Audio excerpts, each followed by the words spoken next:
ಕಾರ್ಯಕ್ರಮದ ಮುಖ್ಯವಾದ ಭಾಗ ಮುಖ್ಯ ಅತಿಥಿಗಳ ಭಾಷಣ.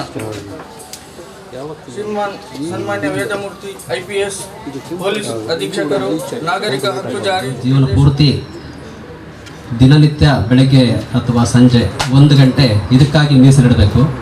ಸ್ಪೋರ್ಟ್ಸ್ ಒಂದೇ ಅಂತಲ್ಲ, ನಮ್ಮ ಆರೋಗ್ಯ, ದೈಹಿಕ ಮತ್ತು ಮಾನಸಿಕ ಆರೋಗ್ಯವನ್ನು ಸರಿಯಾಗಿಟ್ಕೊಳ್ಳಿಕ್ಕೆ ಈ ಕ್ರೀಡೆ ಮತ್ತು ಫಿಸಿಕಲ್ ಫಿಟ್ನೆಸ್, ಜಿಮ್ ಅಂತ ಕೆಲವು ಸಾರಿ ಜಿಮ್ ಕೂಡ ಮಾಡ್ತೇವೆ. ಯಾವುದಾದ್ರೂ ಒಂದು ಆ್ಯಕ್ಟಿವಿಟಿ ನಾವು ನಮ್ಮ ಪಾರ್ಟ್ ಆಫ್ ಲೈಫ್ ಮಾಡಿಕೊಂಡ್ರೆ ನಾವು ಕೊನೆವರೆಗೂ ಫಿಟ್ ಆಗಿರ್ಬೋದು. ಅದರ್ವೈಸ್ 35-40 ಕ್ರಾಸ್ ಆದ ತಕ್ಷಣ ಡಯಾಬಿಟಿಸ್ ಆಗ್ಬೋದು, ಬೇರೆ ಬೇರೆ ಹಾರ್ಟ್ ಅಟ್ಯಾಕು, ಬೇರೆ ಬೇರೆ ಕಾಯಿಲೆಗಳು ಇತ್ತೀಚಿನ ದಿನಗಳಲ್ಲಿ ಸಾಮಾನ್ಯ. ಜೊತೆಗೆ ನಮ್ಮ ದೈನಂದಿನ ವೃತ್ತಿ ಜೀವನದಲ್ಲಿ ನಿತ್ಯವೂ ನಮಗೆ ಟೆನ್ಷನ್ ಇರುತ್ತೆ, ಒತ್ತಡಗಳಿರುತ್ತೆ. ಅದೆಲ್ಲದನ್ನು ಮರೀಲಿಕ್ಕೆ ಇದು ಒಂದು ಸಹಕಾರಿಯಾಗುತ್ತೆ. ಆದ್ದರಿಂದ ದಯವಿಟ್ಟು ಜೀವನದಲ್ಲಿ ಕೊನೆಯವರೆಗೂ ನಿತ್ಯವೂ ಇದನ್ನು ಪರಿಪಾಲನೆ ಮಾಡ್ತಾಯಿರಿ. ಇದು ನಿಮ್ಮ ಫಿಟ್ನೆಸ್ಗೆ ಒಂದೇ ಅಲ್ಲ, ನಿಮ್ಮ ಫ್ಯೂಚರ್ಗೂ ಕೂಡ ಒಳ್ಳೆಯದಾಗುತ್ತೆ. ನೀವು ಎಕ್ಸೆಲ್ ಆಗಿ ಯಾವುದಾದ್ರು ಒಂದು ಒಳ್ಳೆ ಕ್ರೀಡೆಯಲ್ಲಿ ಉತ್ತಮವಾದ ಒಂದು ಪರ್ಫಾರ್ಮೆನ್ಸ್ ತೋರಿಸಿದರೆ you can be selected for state level, then national level. ಆ ರೀತಿಯಾಗಿ ನಿಮ್ಮ ಫ್ಯೂಚರ್ ಕೂಡ ಇದರಲ್ಲಿ ರೂಪಿಸ್ಕೊಳ್ಬೋದು. ಆದ್ದರಿಂದ ಇದನ್ನು ಇವತ್ತಿಗೆ ಸೀಮಿತ ಮಾಡದೆ ನಿಮ್ಮ ಜೀವನ ಪೂರ್ತಿ ಇದನ್ನು ಕಂಟಿನ್ಯೂ ಮಾಡ್ಕೊಂಡು ಹೋಗಿ. ಮತ್ತು ಈ ದಿವಸದ ಈ ಸಂಖ್ಯೆ ನೋಡಿದರೆ ನನಗೆ ಯಾಕೋ ಡೌಟ್ ಆಗ್ತಾಯಿದೆ, ಇಷ್ಟೇ ಜನನಾ ಅಂತೇಳಿ. ಸುಮಾರು 700-800 ಜನ ಇರ್ಬೋದು ಡಿಸ್ಟಿಕಲ್ಲಿ. 1,000 ಎಲ್ಲಿ, ಇಲ್ಲಿರೋ 70 ಜನ ಎಲ್ಲಿ? ನಿನ್ನೆನೂ ಇಷ್ಟೇ ಜನ ಇದ್ರಾ? ಇಲ್ಲ, ನೀವು ದಯವಿಟ್ಟು ಕೆಲವರು ನಮ್ಮ ಕಚೇರಿಗೆ ಬಂದವರು ಮತ್ತು ನನ್ನ ಹಿಂದಿನ ಕಚೇರಿಯಲ್ಲಿದ್ದವರು ಹೇಳ್ತಾ ಇದ್ರು, ಸರ್ ನಾಳೆ ನೀವು ಫಂಕ್ಷನಿಗೆ ಬರ್ತಾ ಇದ್ದೀರಿ, ನನಗೆ ಬರಲಿಕ್ಕಾಗಲ್ಲ ಅಂತ. ಯಾಕಪ್ಪ ಅಂತಂದ್ರೆ ಇಲ್ಲ, ಪರ್ಮಿಷನ್ ಸಿಕ್ಕಿಲ್ಲ. ಇಲ್ಲ, ದಯವಿಟ್ಟು ನೀವು ಎಲ್ಲ ಯೂನಿಟ್ಗೂ ಒಂದು ಮೇಲ್ ಮಾಡಿ ಅಥವಾ ಎಲ್ಲ ಹೆಡ್ ಆಫ್ ದಿ ಡಿಪಾರ್ಟ್ಮೆಂಟ್ಗೆ ಹೇಳಿ ಕಳಿಸಿ ಅಂತಂದರೆ ಎಲ್ಲರೂ ಇದರಲ್ಲಿ ಭಾಗವಹಿಸಿದ್ರೆ ತುಂಬ ಚೆನ್ನಾಗಿರುತ್ತೆ. ಇಷ್ಟೇ ಜನಕ್ಕೆ ಸೀಮಿತ ಆಗಬಾರ್ದು. ಆಮೇಲೆ ನಿನ್ನೆ ಮೊನ್ನೆ ಭಾಗವಹಿಸಿ ಅವರ ಒಂದು ದೈನಂದಿನ ಒತ್ತಡವನ್ನು ಮರ್ತಂಗಾಗುತ್ತೆ. ಕೆಲವು ಜನ ಪೊಲೀಸ್ ಸ್ಟೇಷನಲ್ಲಿ ಕೆಲಸ ಮಾಡ್ತಿರ್ಬೋದು, FSL ಕೆಲಸ ಮಾಡ್ತಾ ಇರ್ಬೋದು, ಎಕ್ಸೈಸಲ್ಲಿ ಮಾಡ್ತಾ ಇದ್ದಾರೆ, ಫಾರೆಸ್ಟು, ನಿತ್ಯವೂ ನಿಮ್ಮದು ಏನೇನೋ ಕೆಲಸಗಳಿರುತ್ತೆ. ಅದನ್ನು ಬಿಟ್ಟು ಇಲ್ಲಿ ಬಂದು 2 ದಿವಸ ಎಲ್ಲನೂ ಮರೆತು ಒಟ್ಟಿಗೆ ಫ್ರೆಂಡ್ಸು ಎಲ್ಲ ಟ್ರೈನಿಂಗ್ ಆದವ್ರು ಇರ್ತೀರಿ, ಅವ್ರ ಜೊತೆ ಇದ್ದರೆ ನಿಮ್ಮ ಒತ್ತಡಗಳು ಕಡಿಮೆ ಆಗುತ್ತೆ. ಆದ್ದರಿಂದ ತಾವು ನೆಕ್ಸ್ಟ್ ಮಾಡುವಾಗ ಕರೆಕ್ಟಾಗಿ ಮಾಡಿ. ಎಲ್ಲರಿಂದಲೂ ಒಂದು 75% ಅಟೆಂಡೆನ್ಸ್ ಇದ್ದರೂ ಕೂಡ ಇದು ಸಾಲದಾಗತ್ತೆ ಕಾಣುತ್ತೆ. ಈ ಗ್ರೌಂಡು ನೀವು ಬೇರೆ ಕಡೆ ಮಾಡಬೇಕಂತ ಕಾಣುತ್ತೆ. ಆವಾಗ ಚೆಂದ ಇರುತ್ತೆ, ಎಲ್ಲರೂ ಇರ್ತೀರಿ. ಆದ್ದರಿಂದ ನೆಕ್ಸ್ಟ್ ಇದರಲ್ಲಿ ಎಲ್ಲರೂ ಭಾಗವಹಿಸಿ ಅಂತೇಳಿ ನಾನು ಕೇಳ್ಕೊಳ್ತೇನೆ. ಮತ್ತು ನಿಮ್ಮ ಹಾಗೂ ನಮ್ಮ ಪೊಲೀಸ್ನ ಒಂದು ಸಂಬಂಧ ಅವಿನಾಭಾವವಾದದ್ದು. ಯಾಕೆಂದರೆ ಇತ್ತೀಚಿನ ದಿನಗಳಲ್ಲಿ ಹೋಮ್ ಗಾರ್ಡ್ಸ್ ಇಲ್ಲದೆ ನಮ್ಮ ಪೊಲೀಸ್ ಸ್ಟೇಷನ್ಗಳಲ್ಲಿ ಎಲ್ಲೂ ಕೆಲಸ ನಡೀತಾ ಇಲ್ಲ. ಆಲ್ಮೋಸ್ಟ್ ಪ್ರತಿ ಠಾಣೆಯಲ್ಲಿ 5-6 ಜನ ಅಥವಾ SP ಆಫೀಸ್ ಆಗ್ಬೋದು, ಬೇರೆ ಬೇರೆ ಕಚೇರಿಗಳಾಗ್ಬೋದು, ಎಲ್ಲ ಕಡೆನೂ 8-10 ಜನ ಇದ್ದೀರಿ. ಅಲ್ಲಿನ ಕಚೇರಿಯ ಕೆಲಸ ಕಲಿತಾ ಇದ್ದೀರಿ. ನನ್ನ ಒಂದು ರಿಕ್ವೆಸ್ಟು, ಇವ್ರನ್ನ ಸ್ವಲ್ಪ ರೊಟೇಷನ್ ಮಾಡ್ತಾ ಇದ್ದರೆ ಎಲ್ಲ ಕಚೇರಿ ಕೆಲಸನೂ ಕಲಿತಾರೆ.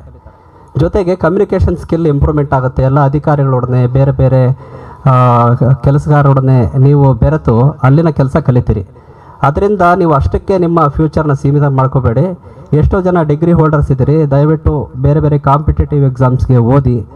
PSI ಆಗ್ಬೋದು, KS IAS ಆಗ್ಬೋದು, ಯಾರಿಗೆ ನೀವೇನು ಕಡಿಮೆ ಇಲ್ಲ. ದಯವಿಟ್ಟು ನಿಮ್ಮ ಬಿಡುವಿನ ವೇಳೆಯಲ್ಲಿ ಪುಸ್ತಕಗಳನ್ನ ಇಟ್ಕೊಂಡು ಓದಿ. ನೀತಿ ಪುಸ್ತಕಗಳಾಗ್ಬೋದು ಅಥವಾ ನಿಮ್ಮ ಕಾಂಪಿಟೇಟಿವ್ ಎಕ್ಸಾಮ್ಗಳಾಗ್ಬೋದು, ಓದಿ. ಯಾಕೆಂದರೆ ಇದರಲ್ಲಿ ನಿಮಗೆ ಗೊತ್ತಿದೆ ಯಾವ ರೀತಿ ಇದೆ ಅಂತೇಳಿ. ಭಾಳ ಲಿಮಿಟೆಡ್ ಸ್ಯಾಲ್ರಿ ಇದೆ. ಜೊತೆಗೆ ಅದನ್ನು ತಗೊಳ್ಳಿಕ್ಕೂ ಕೂಡ 2 ತಿಂಗಳು 3 ತಿಂಗಳು ಕಾಯಬೇಕಾಗುತ್ತೆ. ಇತ್ತೀಚಿನ ದಿನಗಳಲ್ಲಿ ಮೋಸ್ಟ್ಲಿ ಕ್ಲಿಯರ್ ಆಗಿದೆ ಕಾಣುತ್ತೆ. ಒಳ್ಳೆಯದು. ಅದರಿಂದ ಮೋಸ್ಟ್ಲಿ ಎಲ್ಲರೂ ಖುಷಿಯಾಗಿರ್ಬೋದು. ಆದರೆ ಕೆಲವರು ಜನರು ಮದುವೆ ಆದವರು ಇದ್ದೀರಿ ಕೂಡ, ಅವ್ರಿಗೆಲ್ಲ ಇದು ತುಂಬ ಕಷ್ಟ ಆಗ್ಬೋದು ಅಂತ ಅಂದ್ಕೊಂಡಿದ್ದೀನಿ. ಅದಕ್ಕೆ ನಿಮ್ಮ ಫ್ಯೂಚರನ್ನು ರೂಪಿಸ್ಕೊಳ್ಳುವಲ್ಲಿ ನೀವು ಈಗಲಿಂದಲೇ ಪ್ಲ್ಯಾನ್ ಮಾಡಿ. ಅದೇ ರೀತಿ ಬೇರೆ ಯೂನಿಫಾರ್ಮ್ ಸರ್ವಿಸ್ನವರು ಆಗ್ಬೋದು, ನಿಮ್ಮ ಮಿತ್ರರಾಗ್ಬೋದು, ಎಲ್ಲರಿಗೂ ದಯವಿಟ್ಟು ಹೆಲ್ಪ್ ಮಾಡಿ. ಎಲ್ಲೇ ಸಣ್ಣ ಪುಟ್ಟ ಹೆಲ್ಪ್ ಆಗ್ಬೋದು. ಉದಾಹರಣೆ ಹೇಳ್ಬೇಕಂದ್ರೆ ನಾನು ಅಕಸ್ಮಾತ್ ನಾನೇ ಡ್ರೈವ್ ಮಾಡ್ಕೊಂಡು ಹೋಗ್ಬೇಕಾದ್ರೆ ಅಥವಾ ನಮ್ಮ ಸಿಬ್ಬಂದಿ ಜೊತೆ ಹೋಗ್ತಾ ಇರ್ಬೇಕಾದ್ರೆ ದಾರಿಯಲ್ಲಿ ಯಾರೇ ಕಂಡ್ರು ಯೂನಿಫಾರ್ಮ್ ಹಾಕಿರೋ ಅವ್ರಿಗೆ ಡ್ರಾಪ್ ಕೊಡ್ತಾನೆ. ಮೊನ್ನೆ ಈಗ 3 ತಿಂಗಳ ಕೆಳಗೆ ಇಲ್ಲಿ ಇರ್ಬೋದು, ಇದರೆಲ್ಲ ಗೊತ್ತಿಲ್ಲ, ಅವರು ಮುಲ್ಕಿಯಲ್ಲಿ ಮನೆ ಮಾಡ್ಕೊಂಡು ಡೈಲಿ ಓಡಾಡ್ತೀನಿ ಅಂತ ಅಂದರು. ಬೆಳಿಗ್ಗೆ 6:30ಗೆ ನಿಂತ್ಕೊಂಡಿದ್ರು. ಎಲ್ಲಿಗೆ ಹೋಗ್ತಾ ಇದ್ದೀರಿ ಅಂತಂದರೆ ನಾನು ಪೆರೇಡ್ಗೆ ಹೋಗ್ಬೇಕು ಅಂತೇಳಿ.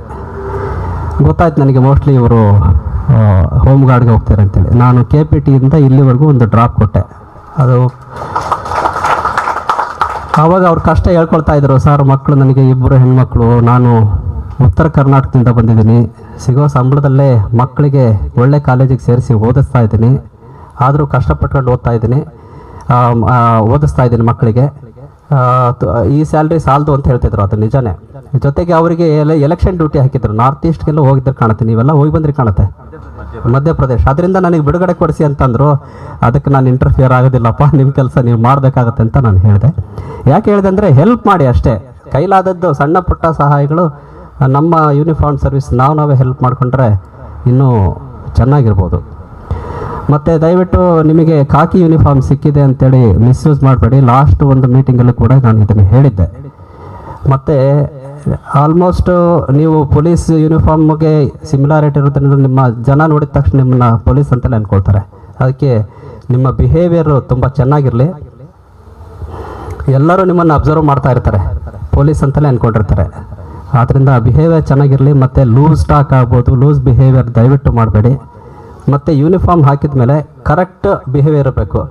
ಈಗ ನಾನು ಅಬ್ಸರ್ವ್ ಮಾಡಿದೆ, ಆ ದೀಕ್ಷಿತ್ ಬಂದು ಸಲ್ಯೂಟ್ ಮಾಡಿದ್ದು ಎಲ್ಲರೂ ಅಷ್ಟು ಕರೆಕ್ಟ್ ಇಲ್ಲ. ಬೇಸರ ಪಟ್ಕೊಳ್ಬೇಡಿ, ಬಟ್ ಟ್ರೈನಿಂಗ್ ಬೇಕಾಗುತ್ತೆ.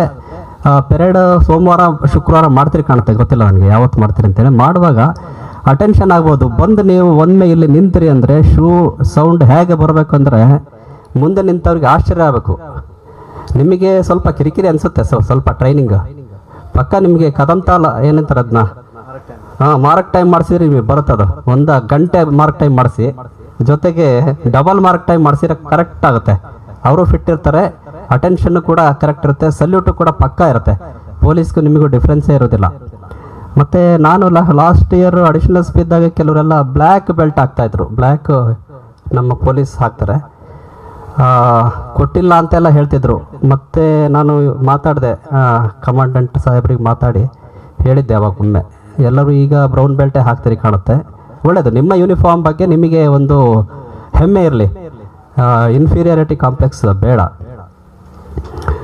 ಮತ್ತು ಈ ಪರಿಸರ ಚೆನ್ನಾಗಿದೆ. ಇದೇ ರೀತಿಯಾದ ಪರಿಸರನ ನಿಮ್ಮ ಮನೆ ಸುತ್ತಮುತ್ತ ಮತ್ತು ನಗರದಲ್ಲೂ ಇಟ್ಕೊಂಡ್ರೆ ತುಂಬ ಅನುಕೂಲ, ತುಂಬ ಚೆನ್ನಾಗಿ ಕಾಣುತ್ತೆ ನಗರ. ಸ್ವಚ್ಛ ಭಾರತ್ ಅಭಿಯಾನ ಅಂತೇಳಿ ಏನೊಂದು ಅಭಿಯಾನ ಇದೆ, ಅದರಲ್ಲಿ ನೀವು ಪಾಲ್ಗೊಂಡೇ ಆಗುತ್ತೆ.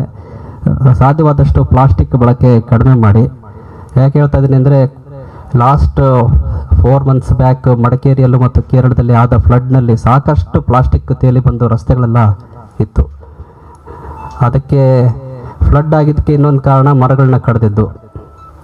ಮರಗಳನ್ನು ಕಡಿದು ಬೇರು ಎಲ್ಲ ಹಾಳಾಗಿ ಸಾಯಿಲ್ ಲೂಸ್ ಆಗಿ ಅಷ್ಟು ಫ್ಲಡ್ ಆಗಿ ದೊಡ್ಡ ಹೆವೋಕ್ ಆಯಿತು. ಆದ್ದರಿಂದ ದಯವಿಟ್ಟು ಅದರ ಒಟ್ಟಿಗೆ ಪ್ಲಾಸ್ಟಿಕ್ ಕಡಿಮೆ ಒಟ್ಟಿಗೆ ಗಿಡಗಳನ್ನ ಕೂಡ ನೆಟ್ಟು ಒಂದು ಪರಿಸರನ ನೀವು ಕಾಪಾಡಿದರೆ, ಅಂದರೆ ನಿಮ್ಮ ಮನೆ ಹತ್ರ ಆಗ್ಬೋದು, ಆಫೀಸ್ ಹತ್ರ ಆಗ್ಬೋದು, ಎಲ್ಲ ರಸ್ತೆಯಲ್ಲಾಗ್ಬೋದು, ಎಲ್ಲಾದರೂ ಒಂದು ಗಿಡ ಇವತ್ತೇ ಅಥವಾ ನಾಳೆ ನೆಟ್ಟು ದಿನ ಸ್ವಲ್ಪ ಸ್ವಲ್ಪ ನೀರು ಹಾಕಿ ಅದನ್ನು ಬೆಳೆಸಿದರೆ ತುಂಬ ಅನುಕೂಲ ಆಗುತ್ತೆ. ನಂತರ ಆಗಲೇ ಕಾಂಪಿಟೇಟಿವ್ ಎಕ್ಸಾಮ್ ಬಗ್ಗೆ ಹೇಳ್ತಾ ಇದ್ದೆ ನಾನು. ಯಾರಾದರೂ ಡಿಗ್ರಿ ಆಗಿರೋರು ಇದ್ದರೆ PSI ಎಕ್ಸಾಮ್ಗೆ ಮೊನ್ನೆ ಯಾರಾದರೂ ಹಾಕಿದ್ದೀರಿ ಅಂತಂದರೆ ಮೋಸ್ಟ್ಲಿ ನಾಳೆ ಜನವರಿಗೆ ರಿಟರ್ನ್ ಎಕ್ಸಾಮ್ ಇದೆ.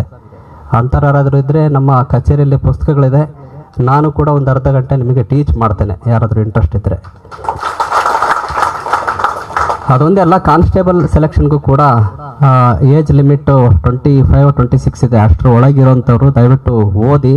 ಸಿವಿಲ್ ಕಾನ್ಸ್ಟೇಬಲ್ ಆದರೂ ಆಗ್ಬೋದು, PSI ಆಗ್ಬೋದು. ಯಾಕೆಂದರೆ ನಿಮಗೆಲ್ಲರಿಗೂ ಆ ಫಿಸಿಕಲ್ ಫಿಟ್ನೆಸ್ ಇದೆ. ರನ್ನಿಂಗ್ ಆಗ್ಬೋದು, ಜಂಪಿಂಗ್ ಆಗ್ಬೋದು, ಲಾಂಗ್ ಜಂಪು, ಹೈ ಜಂಪು ಮತ್ತು ಗುಂಡು ಎಸೆತ ಎಲ್ಲದೂ ಇರುತ್ತೆ ಫಿಸಿಕಲ್ ಫಿಟ್ನೆಸ್ಸಲ್ಲಿ. ನಂತರ ರಿಟರ್ನ್ ಎಕ್ಸಾಮ್ ಇರುತ್ತೆ.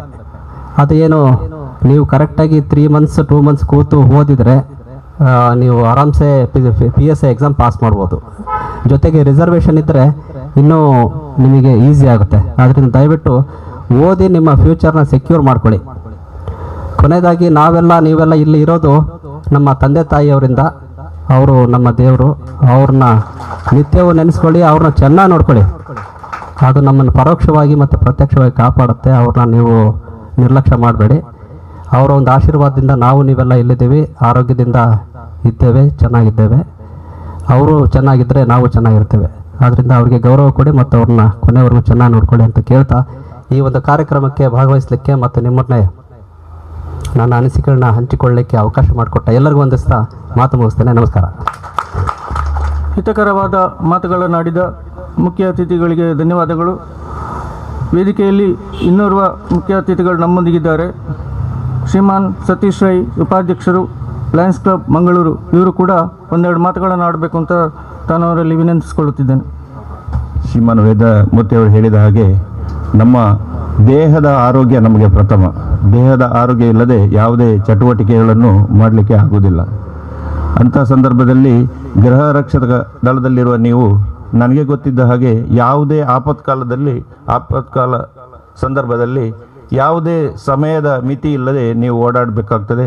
ಅಂಥ ಪರಿಸ್ಥಿತಿಯಲ್ಲಿ ನಿಮ್ಮ ಆರೋಗ್ಯ, ದೇಹಸ್ಥಿತಿ ಇದನ್ನು ಕಾಪಾಡಿಕೊಂಡು ಬರುವುದು. ಹಾಗೆ ಅವರು ಹೇಳಿದ ಹಾಗೆ ದಿನಕ್ಕೆ 1 ಗಂಟೆ ಆದರೂ ನಿಮ್ಮ ಆರೋಗ್ಯದ ಬಗ್ಗೆ ಬೇಕಾದ ಒಂದು ಯಾವುದೇ ಎಕ್ಸರ್ಸೈಸ್ ಅನ್ನು ಮಾಡಿಕೊಳ್ಳುವುದು ಉತ್ತಮ. ಇದು ನಿಮ್ಮ ಮುಂದಿನ ಜೀವನಕ್ಕೂ ಒಳ್ಳೆಯದಾಗಬಹುದೆಂದು ನನ್ನ ಅನಿಸಿಕೆ. ಲಯನ್ಸ್ ಸಂಸ್ಥೆ ಬಗ್ಗೆ ಒಂದೆರಡು ಮಾತುಗಳು. ಲಯನ್ಸ್ ಇಂಟರ್ನ್ಯಾಷನಲ್ ಸಂಸ್ಥೆ ಸುಮಾರು 102 ವರ್ಷಗಳ ಹಿಂದೆ ಹುಟ್ಟುಹಾಕಿದ್ದು. ಇದು ಸುಮಾರು 14,61,000ಗಳಿಗಿಂತಲೂ ಜಾಸ್ತಿ. ಇದೊಂದು 6 ತಿಂಗಳ ಹಿಂದಿನ ಸಂಖ್ಯೆಯನ್ನು ಹೇಳೋದು. ಮೆಂಬರ್ಗಳಿದ್ದು ಸುಮಾರು 48,000ಕ್ಕಿಂತ ಜಾಸ್ತಿ ಕ್ಲಬ್ಗಳಿದೆ. ಸುಮಾರು 200 ದೇಶಗಳಿಂದ ಜಾಸ್ತಿ ದೇಶಗಳಲ್ಲಿ ಇದು ಪಸರಿಸಿದೆ. ನಮ್ಮ ಮುಖ್ಯ ಧ್ಯೇಯ ಸಮಾಜದಲ್ಲಿ ಯಾರಿಗಾದರೂ ಯಾವುದೇ ಸಹಾಯ ಬೇಕಿದ್ದರೆ ಅಂಥ ಹಿಂದುಳಿದ ಆ ಜನರಿಗೆ ಮಾಡುವಂತಹ ಒಂದು ಸಂಸ್ಥೆ. ಇದು ದೇಶದಲ್ಲಿ ನಂಬರ್ 1 ಸಂಸ್ಥೆಯಾಗಿ ಇಂಟರ್ನ್ಯಾಷನಲ್ಲಿ NGO ಸಂಸ್ಥೆ, NGO ಆಗಿ, ನಾನ್ ಗೌರ್ಮೆಂಟ್ ಆರ್ಗನೈಸೇಷನ್ ಆಗಿ ಉಳಿದುಕೊಂಡಿದೆ. ಹಾಗೆ ನಮ್ಮ ಕ್ಲಬ್ಗೆ ಹೇಳುವುದಾದರೆ ಮಂಗಳೂರಿನಲ್ಲಿ ಸುಮಾರು 99 ಕ್ಲಬ್ಗಳಿವೆ. ಅದರಲ್ಲಿ ನಮ್ಮದು 220 ಮಂದಿಗಿಂತ ಜಾಸ್ತಿ ಮೆಂಬರ್ಗಳಿರುವ ಒಂದು, ನೀವು ನೋಡಿರ್ಬೋದು, ಮಲ್ಲಿಕಟ್ಟೆಯಲ್ಲಿ ಲಯನ್ಸ್ ಸೇವಾ ಮಂದಿರ. ಅದರಲ್ಲಿ ವಿವಿಧ ಚಟುವಟಿಕೆಗಳು ಆಗುತ್ತವೆ. ನಾವು ಸಮಾಜದಲ್ಲಿ ಯಾವುದೇ ಮೆಡಿಕಲ್ ಕ್ಯಾಂಪ್ಗಳಿಗಾಗಲಿ, ಕಣ್ಣು, ದೇಹ ಅಥವಾ ಇತರ ಪರೀಕ್ಷೆ, ಅವರಿಗೆ ಬೇಕಾದ ಸಲಕರಣೆ, ಕನ್ನಡಕ ಅಥವಾ ಅವರ ಚಿಕಿತ್ಸೆಗೆ ಬೇಕಾದ ಸಹಾಯ, ಹಾಗೆ ವಿದ್ಯಾಭ್ಯಾಸಕ್ಕೆ ಹಿಂದುಳಿದ ಕಷ್ಟಕಾಲದಲ್ಲಿ ಎಲ್ಲರಿಗೂ ಬಂದು ಅವರ ಸಹಾಯಕ್ಕೆ ನೆರವೇರಿಸುತ್ತೇವೆ. ಅಂಥ ಸಂದರ್ಭದಲ್ಲಿ ನಿಮ್ಮ ಈ ಸಂಸ್ಥೆಗೂ ಬಂದು ನಿಮ್ಮೊಡನೆ ನಮಗೆ ಒಡನಾಡಿಕೊಂಡು ಇರಲಿಕ್ಕೆ ಒಂದು ಸಂದರ್ಭ ಮಾಡಿಕೊಟ್ಟ ಶ್ರೀ ಮುರಳೀಮೋಹನ್ ಅವರಿಗೂ ನನ್ನ ಧನ್ಯವಾದಗಳು ಮತ್ತು ಆ ಅವಕಾಶಕ್ಕಾಗಿ ಧನ್ಯವಾದಗಳನ್ನು ಹೇಳಿಕೊಂಡು, ಇನ್ನೊಂದು ಮಾತು, ವೇದಮೂರ್ತಿ ಅವರು ಹೇಳಿದ ಹಾಗೆ ನೀವು ಎಲ್ಲ ಮೆಂಬರ್ಸ್ಗಳು ಬಂದು ಇಲ್ಲಿ ಒಂದು ದೊಡ್ಡ ಇದಾದರೆ ಅದು ಉಳಿದವರಿಗೆ ಒಂದು ಪ್ರೋತ್ಸಾಹ ಆಗ್ತದೆ. ಖಾಲಿ ನೀವು ವಿಜೇತರಾದವರು ಬಂದು ಒಂದು ಬಹುಮಾನ ತೆಗೊಳ್ಳುವಾಗ ಅದಕ್ಕೆ ಚಪ್ಪಾಳೆ ತಟ್ಟಲಿಕ್ಕೆ ಯಾರು ಇರುವುದಿಲ್ಲ. ಅದನ್ನು ನೋಡಿದರೆ ಇನ್ನು ಉಳಿದವರಿಗೂ ಅದೊಂದು ಪ್ರೋತ್ಸಾಹ ಬರುತ್ತದೆ. ಅದರಿಂದ ನಿಮಗೆ ಒಳ್ಳೆಯದಾಗ್ಬೋದು. ಹಾಗೆ ಅದು ನನ್ನ ಅನಿಸಿಕೆ. ಸುಮಾರು 700, 300, 500 ಮಂದಿ ಇದ್ದರೆ ಅದು ಒಳ್ಳೆಯ ಒಂದು ಒಳ್ಳೆಯ ಏನಂತಾರೆ, ಒಂದು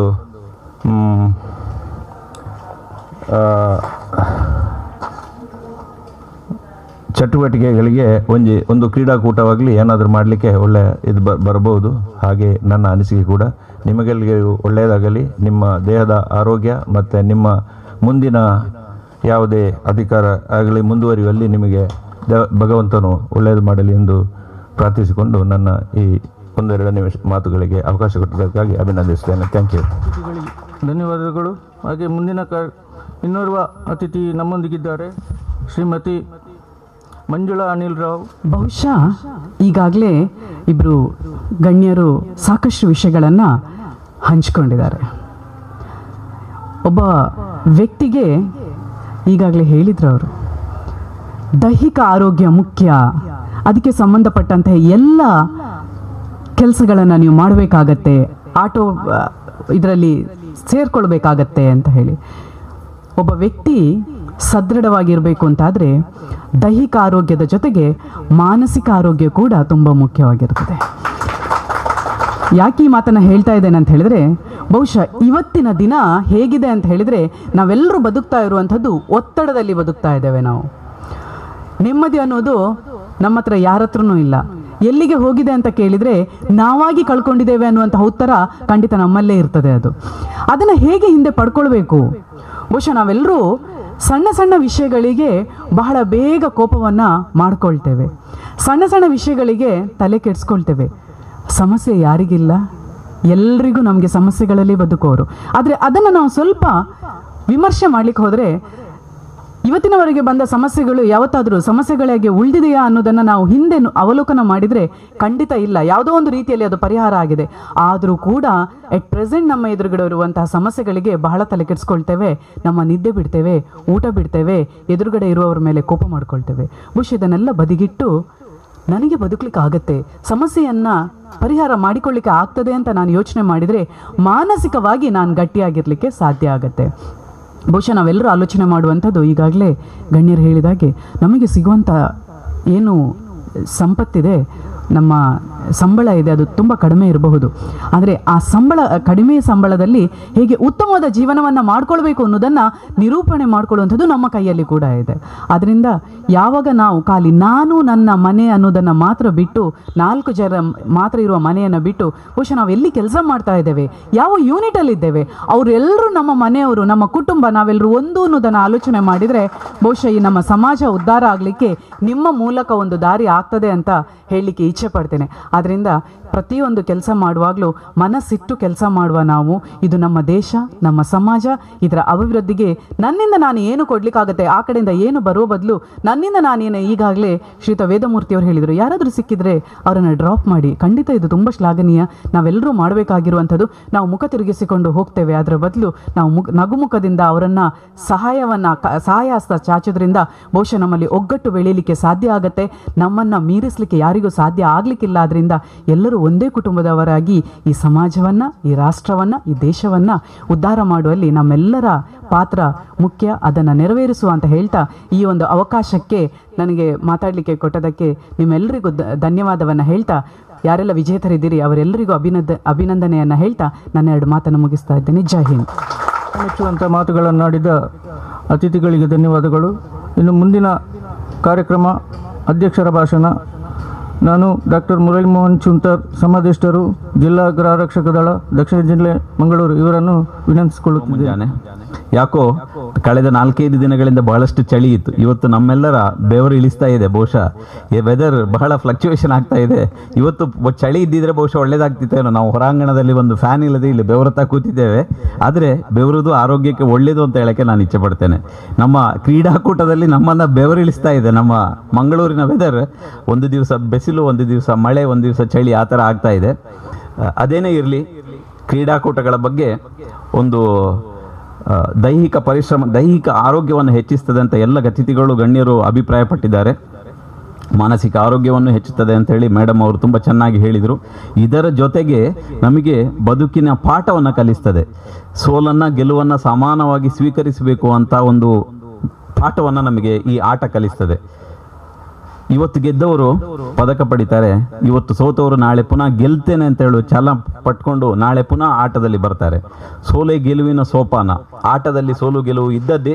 ಇವತ್ತು ಸೋತವರು ನಾಳೆ ಗೆಲ್ತಾರೆ, ನಾಡಿದ್ದು ಮಗದೊಬ್ಬರು ಗೆಲ್ತಾರೆ. ಹೀಗೆ ನಮಗೆ ಬದುಕಿನ ವಿಶೇಷವಾದಂಥ ಪಾಠ ಕಲಿಸುವಂಥ ಈ ಆಟ ನಮ್ಮ ಗೃಹ ರಕ್ಷಕರಿಗೂ, ಪೊಲೀಸ್ ಕ್ರೀಡಾಕೂಟ ಕಳೆದ ವಾರವಷ್ಟೇ ಕಳೆಯಿತು, ಎಲ್ಲ ಇಲಾಖೆಗಳಲ್ಲೂ ಶಾಲೆಗಳಲ್ಲೂ ನಡೀತದೆ. ಹಾಗೆ ಗೃಹ ರಕ್ಷಕರಿಗೂ ಸಹ ಒಂದು ಜೀವನದಲ್ಲಿ ಒಂದು ಉತ್ಸಾಹದ ಬುಗ್ಗೆ ಆಗಲಿಕ್ಕೆ ಒಂದು ಈ ವರ್ಷಂಪ್ರತಿ ನಾವು ನಡೆಸುವಂತಹ ಈ ಜಿಲ್ಲಾ ಮಟ್ಟದ ಗೃಹ ರಕ್ಷಕರ ಕ್ರೀಡಾಕೂಟದಲ್ಲಿ ತಾವೆಲ್ಲ ತುಂಬು ಮನಸ್ಸಿನಿಂದ ಬಹಳ ಕ್ರೀಡಾ ಮನೋಭಾವದಿಂದ ನೀವು ಆಟ ಆಡಿದ್ದೀರಾ, ಅದು ನಮಗೆ ಸಂತೋಷದ ವಿಚಾರ. ಮಾನ್ಯ SP ಅವರು ವೇದಮೂರ್ತಿ ಸರ್ ಅವರು ಹೇಳಿದರು ಎಲ್ಲರೂ ಬರಬೇಕು ಅಂತ ಹೇಳಿ. ನಮಗೆ ನಮ್ಮದೇ ಆದಂತಹ ಲಿಮಿಟೇಷನ್ಗಳಿದೆ. 1000 ಹೋಮ್ ಗಾರ್ಡ್ಗಳಲ್ಲಿ 600 ಜನ ಬೇರೆ ಬೇರೆ ಠಾಣೆಗಳಲ್ಲಿ ಕೆಲಸ ಮಾಡ್ತಾ ಇದ್ದಾರೆ. ಅವರ ಕೆಲಸ ಬಿಟ್ಟು ನಮಗೆ ಒಂದು ದಿವಸ ಒಂದು ಹೋಮ್ ಗಾರ್ಡ್ಗಳನ್ನು ಒಂದು ಠಾಣೆಯಿಂದ ವಿಡ್ರಾ ಮಾಡಿದರೆ ನಮಗೆ ಬಹಳಷ್ಟು ಒತ್ತಡಗಳು, ಪ್ರೆಷರ್ಗಳು ಬರ್ತದೆ. ಸೊ 600 ಮಂದಿ ಹೋಮ್ ಗಾರ್ಡ್ಗಳು ಕೆಲಸ ಮಾಡ್ತಾನೆ ಇರ್ತಾರೆ 2 ಶಿಫ್ಟ್ಗಳಲ್ಲಿ. ನಮಗೆ ಕ್ರೀಡಾಕೂಟಕ್ಕೆ ನಮಗೆ ಹೆಡ್ ಆಫೀಸಿಂದ ಇರುವಂಥದ್ದು ಸ್ಯಾಂಕ್ಷನ್ ಕೇವಲ 50 ಮಾತ್ರ. ಈ 50ರಲ್ಲಿ ನಾವು 35ಅನ್ನು ಸಿಲೆಕ್ಟ್ ಮಾಡಿ ಒಂದೊಂದು ಯೂನಿಟಿಂದ 5 ಹೋಮ್ ಗಾರ್ಡ್ಗಳನ್ನು ಸಿಲೆಕ್ಟ್ ಮಾಡಿ ಇವರಲ್ಲಿ ನಾವು ಹೆಚ್ಚಿನ ಫಿಸಿಕಲ್ ಫಿಟ್ನೆಸ್ ಇರುವವರನ್ನು ನಾವು ಸಿಲೆಕ್ಟ್ ಮಾಡಿ ಇದರಲ್ಲಿ 35 ಮಂದಿಯನ್ನು ನಾವು ನಮ್ಮ ಝೋನಿಗೆ ಕಳಿಸುವಂಥದ್ದು. ಈಗ ನೆಕ್ಸ್ಟ್ ವೀಕ್ ನಮ್ಮ ಝೋನಲ್ಲಿ ಸೌತ್ ಝೋನಲ್ಲಿ ವೆಸ್ಟ್ ಝೋನಲ್ಲಿ ಕಾರವಾರ, ಉಡುಪಿ, ಚಿಕ್ಕಮಗಳೂರು, ಮಂಗಳೂರಿನಿಂದ ಈಚ್ ಝೋನಿಂದ 35 ಜನ 140 ಜನರಲ್ಲಿ 50 ಜನವನ್ನು ಸ್ಟೇಟಿಗೆ ಸೆಲೆಕ್ಟ್ ಮಾಡ್ತೇವೆ. ಆಮೇಲೆ ನ್ಯಾಷನಲ್ ಲೆವೆಲಿಗೆ ಹೋಗ್ತಾರೆ. ಸೊ ಇರೋರಲ್ಲಿ ನಾವು ಫಿಸಿಕಲ್ ಫಿಟ್ನೆಸ್ ಇರುವವರನ್ನು ಸಿಲೆಕ್ಟ್ ಮಾಡಿ ಈ ರೀತಿ ಒಂದು ಕಾರ್ಯಕ್ರಮ ಮಾಡ್ತೇವೆ. ಕಳೆದ ವಾರವಷ್ಟೇ ನಮ್ಮ ಗೃಹ ರಕ್ಷಕರ ದಿನಾಚರಣೆ ಮಾಡಿ ನಮ್ಮ ಎಲ್ಲ ಗೃಹ ರಕ್ಷಕರನ್ನು ಒಟ್ಟು ಸೇರಿಸಿ ಕಾರ್ಯಕ್ರಮ ಮಾಡಿದ್ವಿ. ನಮ್ಮ ಕೆಲಸದ ಒತ್ತಡಗಳ ನಡುವೆ ಸಹ ನಾವು ವಿದಿನ್ ಅವರ್ ಲಿಮಿಟೇಷನ್ಸ್ ನಾವು ಮಾಡ್ತಾ ಇದ್ದೀವಿ. ಮುಂದಿನ ದಿನಗಳಲ್ಲಿ ತಮ್ಮ ಸಲಹೆಯನ್ನು ಪರಿಗಣಿಸಿ ಹೆಚ್ಚಿನ ಜನರು ಕ್ರೀಡಾಕೂಟದಲ್ಲಿ ಭಾಗವಹಿಸಲಿಕ್ಕೆ ಅನುವು ಮಾಡಿಕೊಡಬೇಕು ಅಂತೇಳಿ ಕೇಂದ್ರ ಕಚೇರಿಗೆ ಬರೆದು ಹೆಚ್ಚರನ್ನು ಸೇರಿಸಿಕೊಳ್ಳಲಿಕ್ಕೆ ಪ್ರಾಮಾಣಿಕ ಪ್ರಯತ್ನವನ್ನು ಮಾಡ್ತೇನೆ ಅಂತೇಳಿ ಇಲ್ಲಿ ಹೇಳಕ್ಕೆ ಇಚ್ಛೆ ಪಡ್ತೇನೆ. ಇನ್ನು ನಮ್ಮ ಇವತ್ತು ಗೆದ್ದವರಿಗೆ ಅಭಿನಂದನೆ ಸಲ್ಲಿಸುತ್ತಾ ಈ ಬಾರಿ ಝೋನಲ್ ಪ್ರತಿ ವರ್ಷ ಝೋನಲ್ ಟೂರ್ನಮೆಂಟ್ ಆಗುವಂಥದ್ದು ಉಡುಪಿನಲ್ಲಿ. ಈ ಬಾರಿ ಮಂಗಳೂರು ಮಾಡಬೇಕು ಅಂತೇಳಿ ನಮಗೆ ಆದೇಶ ಬಂದಿದೆ. ಮುಂದಿನ ವರ್ಷ 2019 6, 7, 8 6, 7, 8ರಂದು ಈ ವೆಸ್ಟ್ ಝೋನಲ್ ಹೋಮ್ ಗಾರ್ಡ್ಸ್ ಕ್ರೀಡಾಕೂಟ ನಡೀಲಿಕ್ಕಿದೆ. ಸೊ ಇವತ್ತು ಇಲ್ಲಿ ಗೆದ್ದವರೆಲ್ಲ ನಮ್ಮ ಝೋನನ್ನು ರೆಪ್ರೆಸೆಂಟ್ ಮಾಡಿ ಆದಷ್ಟು ಪದಕಗಳನ್ನು ಗೆದ್ದು ರಾಜ್ಯಕ್ಕೆ ಸ್ಪರ್ಧೆಗೆ ಹೋಗಿ ನಮ್ಮ ಜಿಲ್ಲೆಯ ನಮ್ಮ ಝೋನಿನ ಗೌರವ ಘನತೆಯನ್ನು ಹೆಚ್ಚಿಸಿ ಅಂತ ಹೇಳುತ್ತಾ ಇವತ್ತು ಎಲ್ಲರೂ ತಮ್ಮ ತಮ್ಮ ಕೆಲಸಗಳನ್ನು ಬಿಟ್ಟು ನಮ್ಮ ಜೊತೆ ಸೇರಿಕೊಂಡಿದ್ದೀರಾ. ಎಲ್ಲ ಅತಿಥಿಗಳು ಬಹಳ ಚೆನ್ನಾಗಿ ನಮ್ಮ ಸ್ಫೂರ್ತಿಯ ಮಾತುಗಳನ್ನು ಆಡಿದ್ದಾರೆ. ನಮ್ಮ ಇಲಾಖೆಯ ಪರವಾಗಿ ಹೋಮ್ ಗಾರ್ಡ್ ಇಲಾಖೆಯ ಪರವಾಗಿ ದಕ್ಷಿಣ ಕನ್ನಡ ಜಿಲ್ಲಾ ಗೃಹ ರಕ್ಷಕರ ಪರವಾಗಿ ಎಲ್ಲರಿಗೂ ನಾನು ಮನಪೂರ್ವಕವಾಗಿ ವಂದಿಸುತ್ತಾ ನಮ್ಮ ಗೃಹ ರಕ್ಷಕರಿಗೂ ಸಹ ನಮ್ಮ ಎಲ್ಲ ಕಾರ್ಯಕ್ರಮಗಳಿಗೂ ಬಂದು ಸೇರಿ ಸಹಕಾರ ನೀಡುವ ನಿಮಗೆ ವಂದಿಸುತ್ತಾ ಅವಕಾಶಕ್ಕಾಗಿ ವಂದಿಸುತ್ತಾ ನನ್ನ 2 ಮಾತುಗಳನ್ನು ಮುಗಿಸ್ತೇನೆ. ಜೈ ಹಿಂದ್.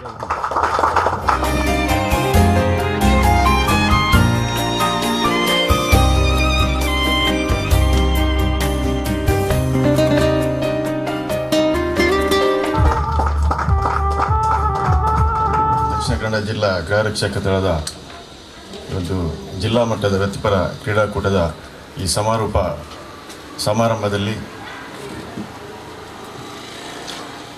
ಭಾಗವಹಿಸಿ ಈ ಕಾರ್ಯಕ್ರಮದ ಉದ್ಘಾಟನೆ ಮಾಡಿದಂತಹ ಸನ್ಮಾನ್ಯ ನಾಗರಿಕ ಹಕ್ಕುಜಾರಿ ನಿರ್ದೇಶನಾಲಯ ಮಂಗಳೂರು ಇದರ ಪೊಲೀಸ್ ಅಧೀಕ್ಷಕರಾದಂತಹ ಶ್ರೀ ವೇದಮೂರ್ತಿಯವರಿಗೆ ನಾನು ನಮ್ಮ ಜಿಲ್ಲಾ ಗೃಹ ರಕ್ಷಕ ದಳದ ಪರವಾಗಿ ಧನ್ಯವಾದವನ್ನು ಸಲ್ಲಿಸ್ತಾ ಇದ್ದೇನೆ.